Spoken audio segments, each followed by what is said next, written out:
Hello. Well, hello everybody. How's it going? Good to see you all here. Welcome everybody to British Canoeing's Paddlecast. This is episode 4. We're going out live across YouTube, Facebook, and Twitter. And so it's really cool to have you here. I hope you've enjoyed the Paddlecast so far. We're hoping it's helped to liven up your weeks in this lockdown. And hope you've managed to catch up with some previous episodes. We've had Sal Montgomery and Bren Orton talking about their expeditions. We've spoken to the people behind the scenes at Palm Peak, Piranha and Tutega. I've also caught up with the legend Nuria Newman. So we've had quite a few episodes. They're all out there for you to look at and catch up on if you want. But this week we're going to be interviewing some really cool people, some fantastic ambassadors from women's canoeing side of our sport. And we'll be taking questions from you all out there. So if you want to type in your questions, anyone out there is watching, you got any questions for our guests, please tap them in there. If you just want to say hello, that's also cool. So yeah, it's really lovely to have you along. We're just hoping that these paddlecasts are cheering people up, making people feel good. It's some strange times right now, and thinking a little bit about canoeing, talk about canoeing. There's no harm in that. It's good. So I'm going to introduce my guests, and we've got some really cool people here tonight. I'm really happy to be joined by slalom paddler Kimberley Woods, one of my former teammates, paracanoeist Emma Wiggs, and Katie Reid from the canoe sprint world. So thank you so much for coming along, and it's lovely for you to be here. I'm super stoked. I'll just give you a little wave like that. And then so I'm going to introduce you because not everyone will know these three people are very well known in our sport, but not everyone will know you. So I'm going to start off with Kimberley. So Kim has been on the international podium 5 times last year, and she was set to make her Olympic debut in Tokyo in just a few months' time after qualifying a spot at last year's World Championships. But we know, unfortunately, that the Olympics has been postponed. So originally what was going to be happening, it was going to be starting tomorrow. The European Championships were going to be held at Lee Valley, and that was going to be super cool because it's another amazing home race. But sadly, Kim is not going to be able to compete at that. But until yesterday, she's been training in the garden, no doubt being ingenious and creative with her training, as a lot of athletes have had to be. But yesterday, taking the advantage of the slight change in the rules, she's been out paddling on the water. So that's really cool. I joined also by Emma Wiggs. Now, Emma is an absolute legend. She's a multiple-time world champion in the KL2 and VL2 events. She helped to qualify the British quota spot for Tokyo Paralympics, storm into the gold in VL2 at the World Championships last year. Individual selection for those places, for those quota spots, would have been held over the last weekend of April and on the 21st to 24th of May. And it would have been the Paracanoe World Championships, but they've been cancelled as well. So this is, tough times for her as well. And our final guest, not final but not least, is Katie Reid. And Katie was an accomplished karate champion before being recruited into the Girls for Gold Fast Track program in 2014. And I did not know that. That is really cool. I actually think. Don't mess with Katie. Yeah, don't mess with Katie. That's all right. I wouldn't. So basically, yeah, and Katie would have been competing in the Czech Republic last week at the European Olympic qualifier. She's a C2 paddler, like me. Her crewmate Chloe Bracewell would have been with her trying to get a place there for the Tokyo Games, but again, that's been bumped on the head for the moment. But they were hoping to get one of the final places for the Tokyo Games, and it would have been their discipline, C2 500 meters for women, would have been making its debut, but they're going to have to wait for their chance to have a go at it. So first of all, I'd just like to say welcome and thank you so much for being here. I know it's a beautiful evening out there, and it's really nice to have some guests here and appreciate all the people that are watching. So thank you very much. So first of all, how's it going? So Kim, I'll start with you. I saw you on the water, a little cheeky video I spotted of you out there, and what was that like? Oh, it felt a little bit alien, which is kind of weird because I've been paddling for many years now. But yeah, I got dizzy from doing like little tailies as well in the water. I've never got dizzy before, so that was the first thing I did to kind of have that feeling of water under the boat again. You don't really appreciate it as much as when you first step back in again. And even just being on the flat water, was that kind of enough for you? Yeah. I was pretty tired this morning. I didn't want to get out of bed because I was absolutely. Oh no, what's going on there? Oh, hello, there she come back. Where was I going with that? It was about the flat water and how it's better than a poke in the eye. Yeah, I never thought I'd be so happy to be on the flat water. Unless it's coming after an injury. That's where it's at, Kimberley. That's where it's at. We're in tricky territory already. Before interviews already. Oh my word, it's so awkward. I won't go too much into that. I went swimming yesterday as well, and there were some waves on the river because of the wind, and it was like chopping under my boat, and I was like, oh, it's cool. I love even like paddling on flat water in the wind, although I was a bit cold, I've got to be honest, but it was still quite cool. So and what about you, Katie? I also heard you've been on the water a little bit as well. What's cracking there?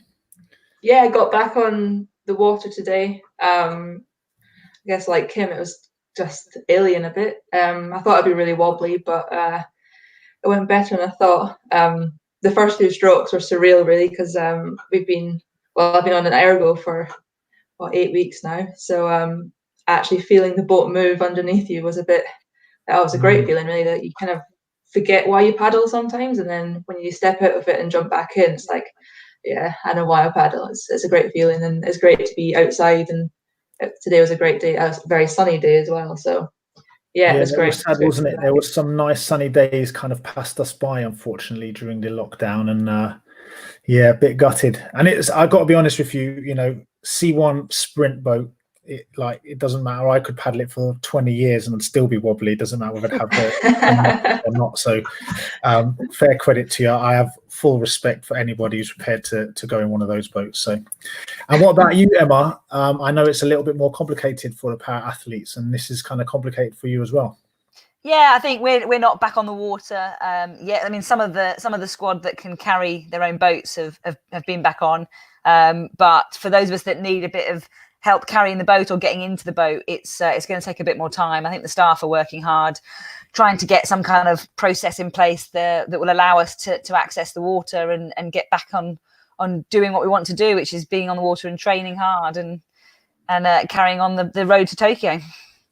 And so what's it been like, well, I'll start with you as well, Emma. I mean, it's like, it's been a while being in lockdown, and I guess, how has your home setup been for training, and have you been pushing hard at it, or has it been kind of, have you just kind of been like, well, wait and see a little bit? No, I think my mindset was really quite from early on thinking, right, well, let's kind of make the most of it, and it's not the same, it's not as good, but it's the best that we can make it. I'm quite lucky that my wife's managed to let me empty the garage and make it into a gym and put a paddle machine in the garden under a gazebo. So I've got the stuff to crack on with the training. And Matt, my coach, has been incredible and adapted some sessions, and we're just kind of making the best of it. But it's different. I miss the team vibe. I miss the centralized program. But I think as a squad, we're doing quite well, and we're just cracking on. And have you been in touch with the rest of the squad much? I mean, I know the para canoe squad really have a super close relationship. A lot of you guys, like, well, especially, I think some of the slalom paddlers, because they're training on the water and they have different gym times very often. But in the para canoeing and sprint, it seems like you guys often training at similar times in the gym. So it's a bit more of a social thing in that perspective. Yeah, and equally. Yeah, equally the gaps in between the sessions, we're hanging out together. So we normally spend quite a lot of time together. So some might think it's a nice break. I'm missing the guys, but we do a forced fun quiz every Friday night, which people have been tuning into. So we're keeping in touch, and I think it's just a case of when you're having a bad day, checking in with someone, and they'll help you out, and then vice versa. So I feel really lucky to be part of the squad, and looking forward to getting back with them and the staff, even with some of the staff.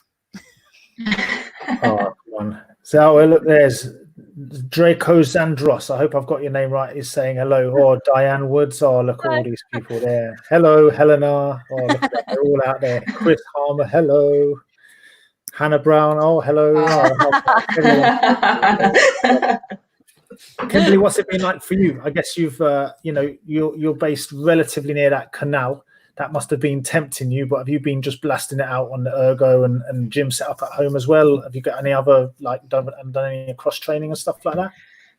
So when Lee Valley got shut down, I think that was around the 20th or so of March, so about a week or so before proper lockdown, and then managed to get 2 sessions on the canal until we were fully locked down inside the house. So yeah, I managed to get an ergo and a little gym set up. Thank you massively to British Canoeing for helping set that up. And yeah, trying to get a little bit creative with a Swiss ball. I bought off Argos, and just little things to kind of keep my mind ticking over. And another little thing I did as well, like kind of what Emma was saying, kind of missing the guys a little bit. And we do have like a slalom forum every Friday, and the winner of last week's quiz, so I started it off, and then the winner of that does the next one, and it kind of carries on, and it's cool. Time for us all to come together. And I made some jams as well for everyone around in Cheshunt for the slalom guys, and nice. I still haven't got around to everyone, but kind of got to homemade making jam. It's very unhealthy, but very easy. It's just fruit, right? It's just fruit. It's just good old vitamins all boiled in with a good bit of sugar. It's fine. Yeah. And tell me, where do you plunder your quiz questions from? Are you going on Wikipedia, or do you have books, or do you are more? What's your source? My first one, because I love doing quizzes and everything. Because you win it so often, I guess you have to do the questions loads, right? Well, I only did the first one. Last week we had one of the younger slalom girls, Nikita Setchel, and she did a nice little round called "How Much Do You Know About Me?" and it really kind of got us thinking how much we really do know about each other. Another round by Adam Burgess was "Whose Knees Are These?" And he took he got photos of Instagram and social media of people's knees out of, I think it was just a slalom group. To guess, worryingly, I got all of them right. But it just shows how much we actually know each other's knees. But it wouldn't work so well in para because not everyone's got knees. Yeah. Whose knee is this? It could be. Or, oh God, that's all good. What do we do now? That sounds cool. And Kim, have you been I guess on average, I guess a slalom paddler would do maybe 9 sessions on the water, 3 in the gym, let's say, per week, just on a vaguest. Have you kept something along those lines for your ergo and gym stuff, or has it been different mix? I think I put on gym kit every single day now, because I know that I'm going to be doing some form of gym, whether it's abs, a little bit. I've actually incorporated a little bit of leg work as well, because I've got quite, not weak legs, but because we don't use our legs so much, we don't do a lot of work on it. So I've been doing a bit more of that, and it's probably maybe 2 or 3 ergo sessions, because I really don't like the ergo. But I've learned to have a love-hate relationship with it recently. We'll talk about the ergos in a minute, but I just want to say, anyone who's just joining us, welcome to the Paddlecast this evening with British Canoeing. If you're watching this on a recording, thank you for getting that and coming and watching us again. It's lovely to have everyone along here. We've got 3 brilliant guests. We've got Emma Wiggs, Katie Reid, and Kimberley Woods, 3 of the best female athletes in their sports in this country. We're just having a bit of a chat about whose knees are these, what they've been doing while they've been training, what they're training they've been doing. We've got a little question here. So, hi, Katie, Kim, Emma. Not hello. She's not said hello to me, but it's okay. How are you all coping with not being able to see your extended family? Are you missing Scotland, Katie? Isla and John and the rest of the Mitchells are saying hello. They've even blown you a little kiss. What's it like being missing out your family? You're a long way from home, right? Yeah, that's John. He's my best friend, and his girlfriend Isla. That's cute. I based in Nottingham now, so I've not seen my family since start of the year. Which I don't see them that often anyway, because I'm down here in training. But in a time like this, you do miss them a little bit more, and just like little things really.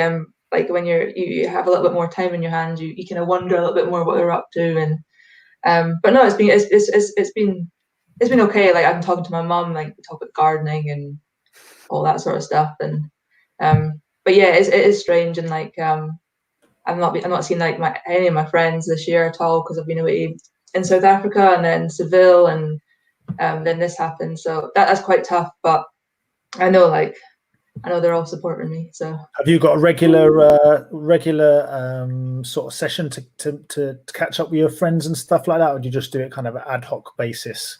Actually, lockdowns made me and my friend and John talk every week. Whenever we just kind of used to do it, ad hocly. But now we make sure we phone each week, and it's been really good because we kind of grew up together in karate. He used to do karate, so it's weird being away from friends like that.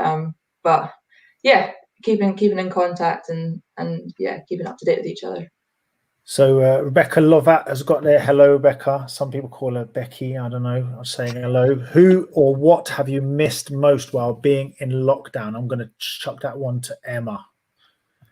Oh, crikey. I was thinking about what Katie just said about talking to friends and stuff. I'm almost missing the my usual excuse, which is I'm too tired and I'm training too hard, so I can't have a social life, because socially I'm like more busy locked in my house than I ever am like day to day normally. So but yeah, being serious, I think it's family.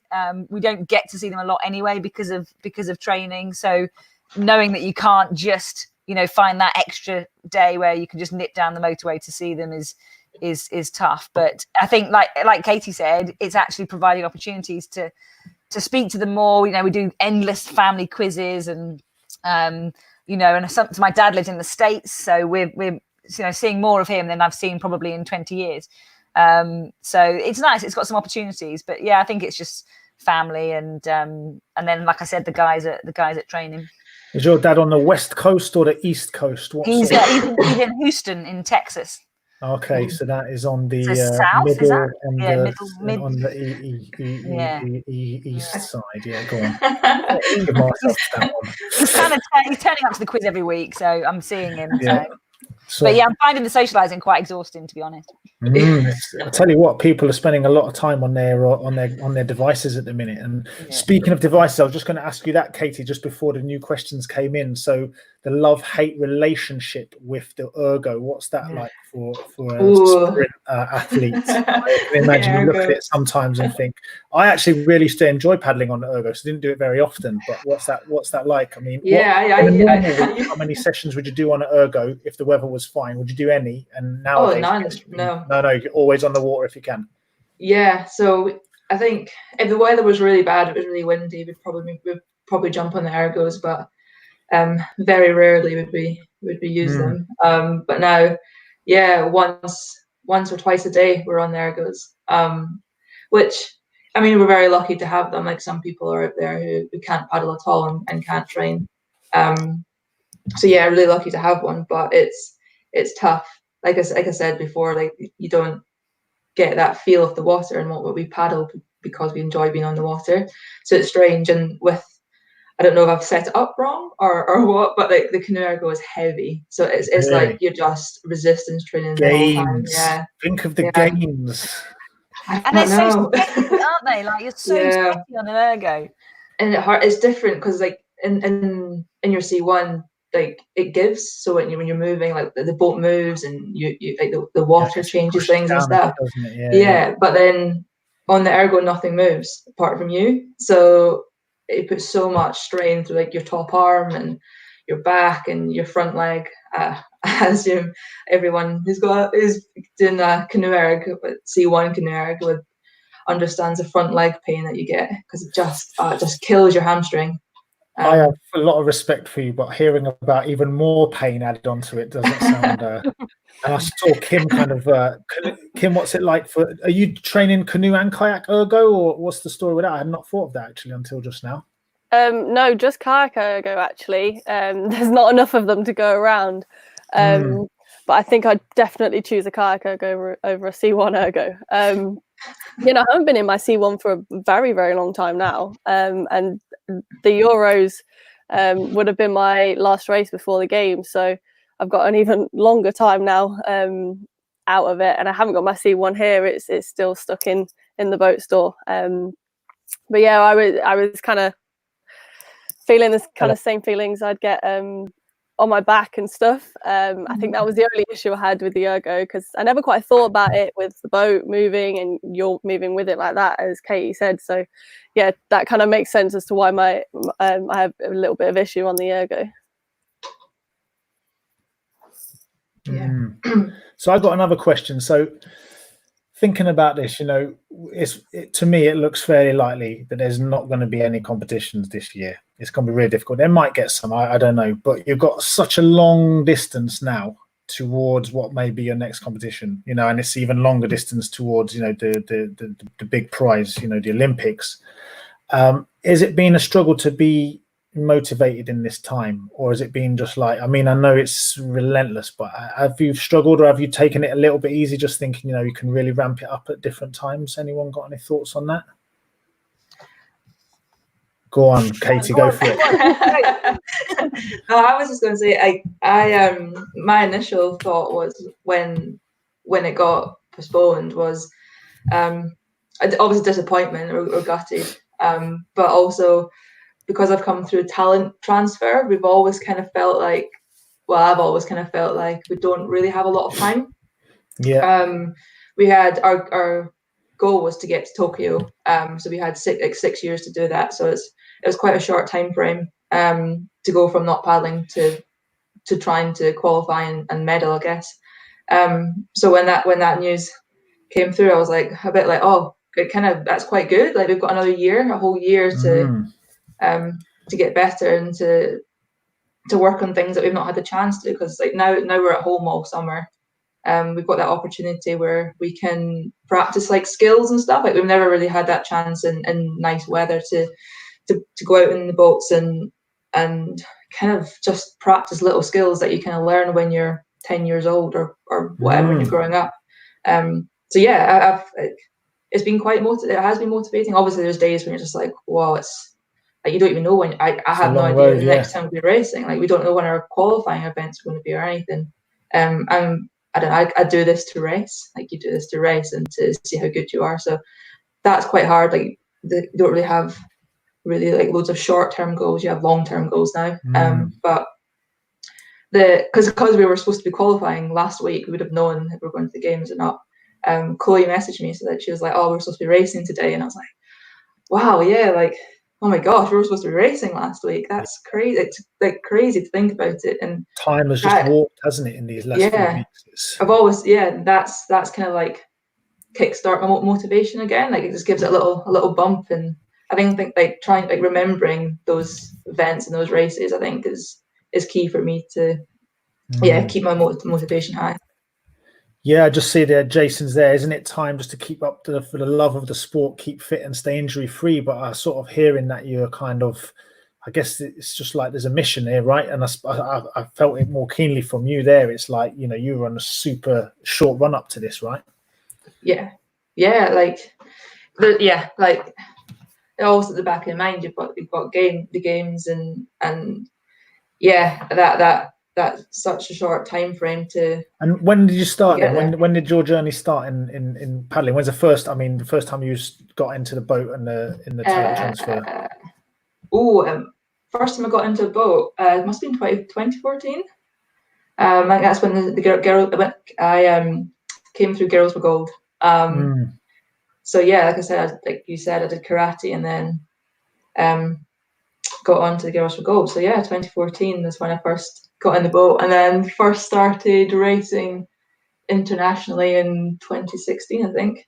Okay, yeah. So it is. It's really like it's definitely like a short mission for you, and that's it. Yeah, I never thought of it. What about you, Emma? Has it been? I mean, I know you're very highly motivated. I think you're all very highly motivated, by the way. I take that as implicit, but I just wonder. It's about like for me, it's like, you know, there's just a sense of pacing here because, you know, you're in it for a long. You could be doing a sort of base block for the next 8 months if you wanted to be. You know, there's no kind of up and down necessarily with the schedule, right?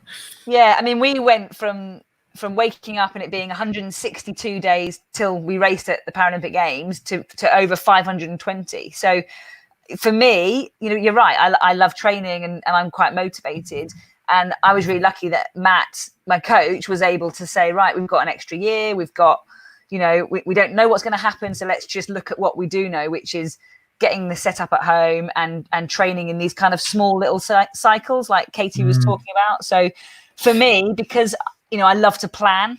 And that's I love a good plan. I love a good plan. No, you don't. And that's the real stressor for me if I think we haven't got a plan. So we just have to make a plan that's kind of what we know at the minute, which is, okay, so this is my training schedule for this week. It's a hard week. Next week's a hard week. Let's get through that and then let's reassess. So I've kind of got into a bit of a routine and a rhythm, and it helps because Matt's very calm and he's kind of like, we don't know what's going to happen. We don't know about racing, but let's make the best of what we've got. So I think he's got some plans already done, and he's going to let me see them at some point so that we can make our master plan. But yeah, like Katie said, it's extra days. My biggest problem is I'm very old, and I need to drag my body through another winter. But hopefully I can do that, and I'm sure Matt will hopefully get me into a good position to be at least competitive. And what about you, Kim? Because I know for the Olympic team, it had been a really relentless year and a bit, right? You'd been through the season, then you'd been straight in the Worlds, and then it'd been qualifying, and then you'd been out to, I think, already a few camps in Tokyo. And it seemed to me like it was like, wow, that's a long time without a kind of proper break, I think. Or I don't know if you managed to get a break. What was it like, this lockdown? Have you managed to sort of have a little bit of, spare breather, or has it just been like pressing on? I guess the first couple of weeks, it was actually nice to be away from my boat and not really think about so much about canoeing. And yeah, from the World, I got back on the 2nd of October, and then we left again on the 11th, I think, to Tokyo. So it went very quickly, but I quite liked it because I was keeping busy. I was not given that time to kind of have that almost chill out and eat loads of food and almost put on my winter coat a little bit. So I was keeping busy. It was nice. It was keeping me really active and occupied, I guess. And since then, you probably know what it's like. As soon as you get selected, your whole team around you's thinking about that plan right up to the games until you're racing. So if I haven't experienced that before, and I'm quite lucky to have that nice team behind me that's already planned that for me. I don't like planning loads of stuff. I'm not that organized. So I'm quite lucky to have people doing that for me, but I just kind of do what I'm told. But yeah, so it'd been nice to have a bit of a break, and now I'm just like, I want to get to it, and it's quite a good time for me to just get all the physical stuff done. I'm quite strong anyway, but I think there's definitely more to come from me. So it's almost like a little project lockdown, get fit and healthy, even more fit and healthy than I already am. Yeah, cool. And so, Emma, I know you're quite a reflective person. What is something that you've learned about yourself during this time? Have you had any sort of nuggets of insight that you would like to either prepare to share with us, or just have you had any at all? You might not. Yeah, I think about myself, I think that actually, I can take some time. I think being quite driven and motivated, I'm a bit relentless sometimes in needing to be training or doing something all the time, and actually I then don't do the little things that can make a difference. So just being aware now of the fact that without having to do the travel and the commuting, there's time to sit in the garden, or there's time to talk to people and be social, and these little things that I generally don't do because maybe because I'm just really dull, I'm not sure, but I think because I try and think it's going to impact my paddling, and actually I've learned it's probably going to add to my paddling more if I've got that little bit more balance. Along with the fact the coffee machine is approximately 1 meter from the garage gym. That's helpful. That's another top tip. And the Labrador does like to come into the gym mid-session. So there's all sorts of little things that I think are definite wins that we should instigate back at Home Beer Pump. So that was one of my questions. I was thinking, so what have you started doing during lockdown that you're going to carry on doing that you would not have done before, that you're going to carry on into your life? So it sounds to me, Emma, like you're talking about the coffee machine being 1 meter away from your point of exercise. That's yeah, and I think just literally that getting that balance a bit better with realizing that you can do more than just training, and it actually then benefits your training as well. So I think I'm going to try and I don't want to say publicly that I'm going to try and be more sociable, because it'll get me in all sorts of trouble. But no, the phone won't stop ringing. The phone won't stop ringing. There'll be people bothering you all the time. You'll be like, no, I'm trying to go to the gym. Leave me alone. So, yeah. What about you, Katie? Have you got anything that's going to like keep going? That I've learned. Oh well, anything, what you've been doing that you think is I guess I think actually what I've learned is that I actually probably depend on people more than I probably thought I did. And I need that support from like teammates and support staff and coaches more than I probably thought I did. Yeah, I think I've kind of quite often just think that, okay, like I'm not a very I think I'm not a very sociable person, and don't actually realize how much I feed off my teammates in sessions. So yeah, it's been quite hard, like motivating yourself sometimes to train on your own, train in your garage on your own with no one around you, no one to cheer you on, or just even have those little conversations that you have like in the gym, like just little like banter between people, or just random things like good morning even. To people, like you wake up and you go down on your own. Yeah. So I think go on, sorry, keep going, go on. Yeah, I think maybe show that a little bit more. Show my appreciation a little bit more. Yeah. Well, I think that's what's going to happen, right? Because if you're lucky enough to have had this time not being completely miserable and horrible, I think a lot of people will really have, realized a lot of things that they have been taken for granted, that we've been taken for granted. And I think, in sports, I think it's fair to say we live extraordinary lives, with all sorts of people, and all sorts of stuff there. And I guess it's been really, even, out there in the non-sporting world, I guess a lot of people will see things that they've, never quite seen before, and they'll see them in a new light. So I like the idea of that. I think that's going to bring a lot of positivity into the world. And what about you, Kimberley? What have you been, what's you going to keep going with that you started whilst you've been in lockdown? I think I've almost surprised myself a little bit. Like I am very much a social person. I love being around people. I love making those social calls. I like just doing loads of things with people. It's just what I am, a people person. And I feel like I bring so much energy as well to our training group as well as to other people. And I've heard from our coach that like he's missing a bit of that energy when he's been up all night with the kids. And I think one thing that's really surprised me at how much I'm kind of committed to the training at home alone.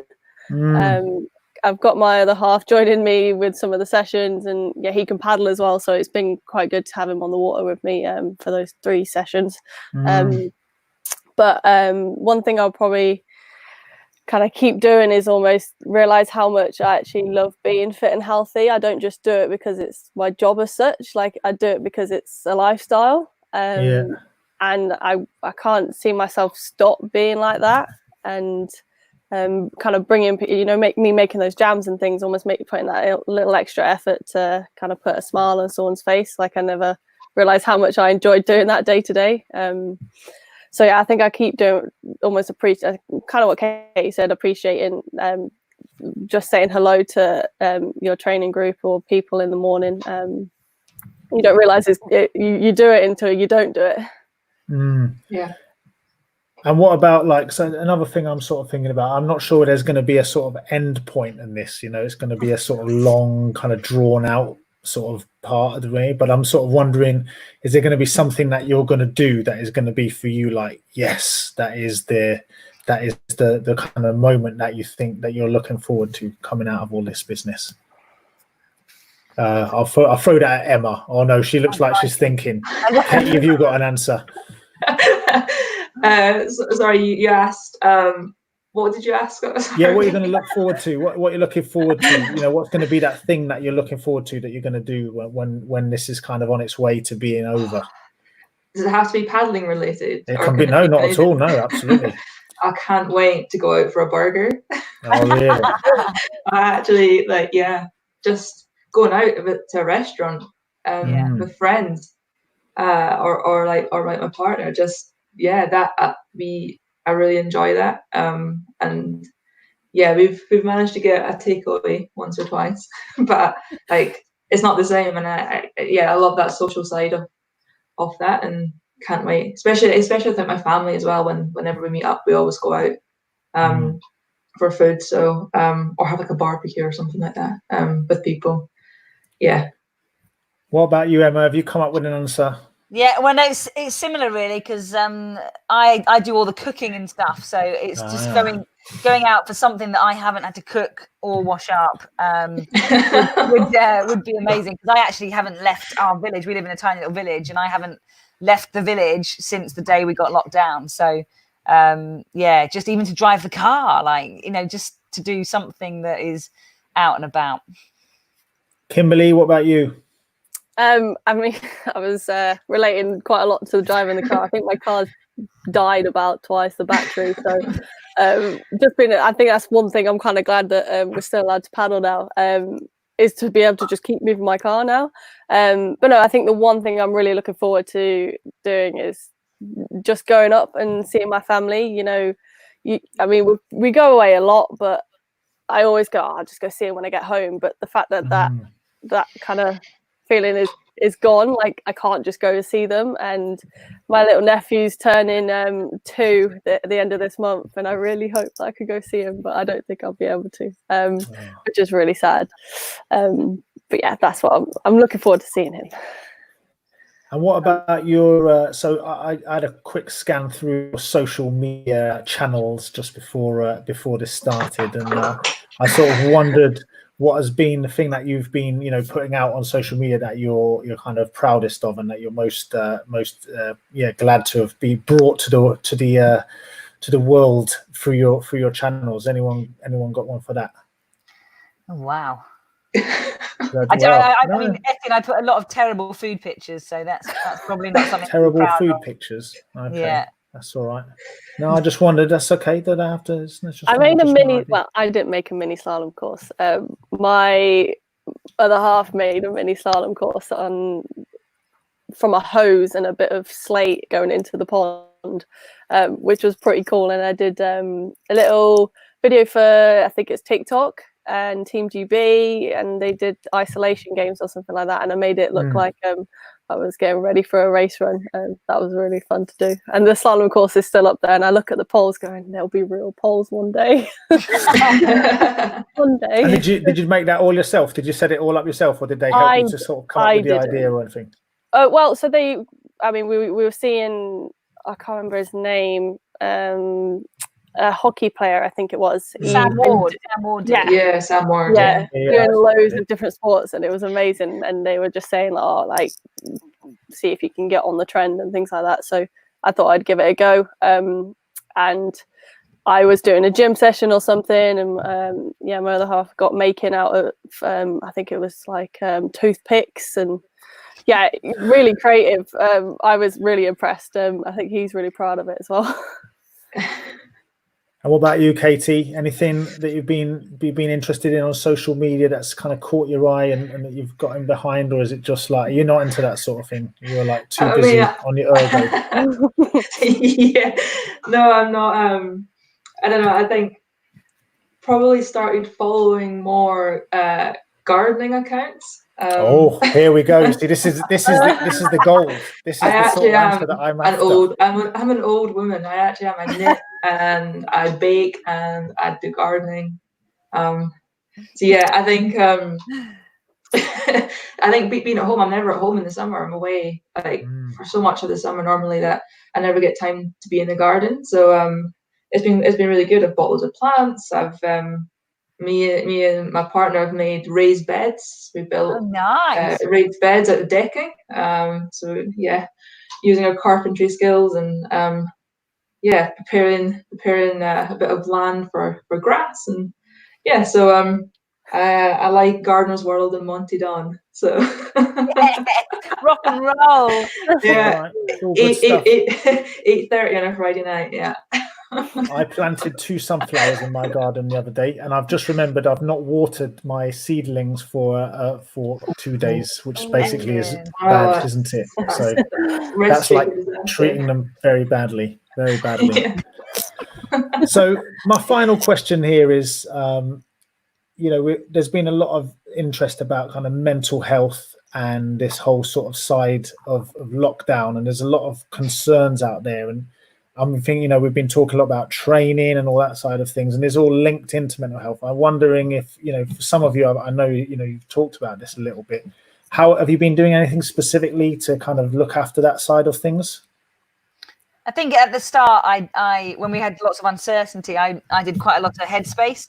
I found that really useful, and I also did Headspace. Yeah. Big up Headspace. Also did some work with a psychologist around something called mirror scheduling. So trying to look at what your old routine was like, and then looking at what your new routine is like. And it kind of flagged up that normally in a week I'd have between 6 and 7 hours of kind of me time where I'm driving to and from training. So I suddenly didn't have that. So I was almost like running in overdrive all the time. So I just put in like reading my book when I finish my sessions as my kind of like switch off time. And I wouldn't have done that if I hadn't have kind of engaged with that side of things. So I think it's just like we've touched on, all of us, it's time to reflect and realize that actually there are some bits that we've learned in lockdown that I think can be really beneficial to us as athletes when we go back to the real world. Kim, what about you? Any top mental healthiness tips? I think, well, I guess at the start, everyone was trying to make sense of it all. And we, the slalom Olympic guys, we were just kind of making sense, well, what's this all like with the postponement of Tokyo? We weren't sure. So that time was really weird, and it was a little bit of a difficult time just to kind of, just that uncertainty of our fates, I guess. I know I was a bit like, you know what, I want to be the best paddler I want to be, so I'm prepared to fight for that spot anyway. So I really actually got into a really positive mindset, and I've again surprised myself so much, being open and talking, and I mean, I was making sense of my dreams. I was weird dreams, and it turns out it's not just me. It's actually quite a lot of people. Emotional time, right? Creates a lot of dreams. I find like dreams are more vivid, don't you think? In lockdown, like the 100% are more vivid. Yeah, and I might have been waking up going, "What on earth is going on inside my brain?"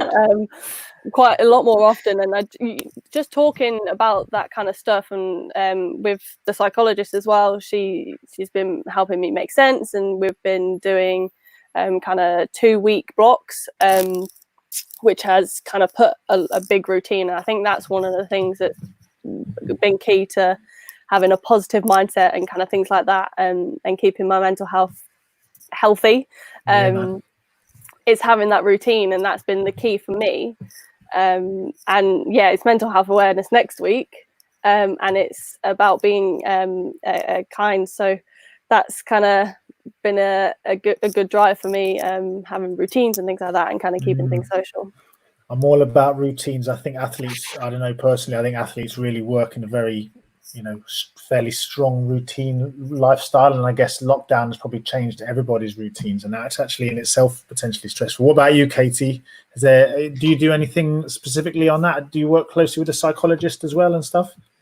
Yeah, I was going to follow on from what Kim said there. I think and I've learned, I think, during this time to be a little bit more kind to myself. I think routine is great, and I love routine, but I think in a time like this as well, you've got to be a little bit more flexible, because you're at home. I'm at home all the time, so there's things that come up, like you end up having to do the laundry or the washing and things, and it kind of knocks your normal. Or the gardening. That is my routine now. So yeah, I think just being like a bit like kind on yourself and flexible, that like it's okay if you don't want to do something someday. It's okay. and that's going to happen. But yeah, like I work with Alex, my psychologist, and we catch up every 2 weeks, and we just have a catch up really, and talk about just everything really. And it's just nice to voice how you're feeling. Except sometimes like it's just nice to talk to someone who isn't your family or friends. And sometimes it's easier to do that. And then I also do some yoga. We do yoga with Hot Pod Yoga. And we've done that for a few years now on a Wednesday, the Canoe Girls, and they've been doing virtual sessions, so we've been able to keep up with that, and that's great. We've been doing like breathing techniques, which are really good. I know like a lot of people found it hard to go to sleep at night because their days are quieter or they're stuck in the house, and the breathing side of things really help with like calming you down and creating that kind of peaceful mind, I guess.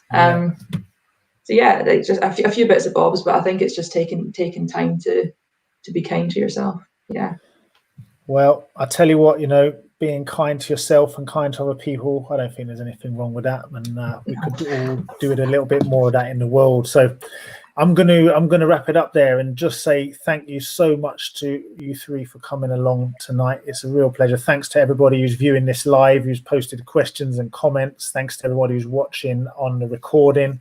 I don't know if any of you have got anything else to say before we go, but I've got one thing actually. I Go think on, Kim. another thing that's been quite good for me is this house kind of used to be a place where I just slept and since being on this lockdown, it's made me appreciate the home feeling a lot more, and it's kind of been, I mean, a place that I've done many things in this lockdown, a bit of gardening, like everyone else.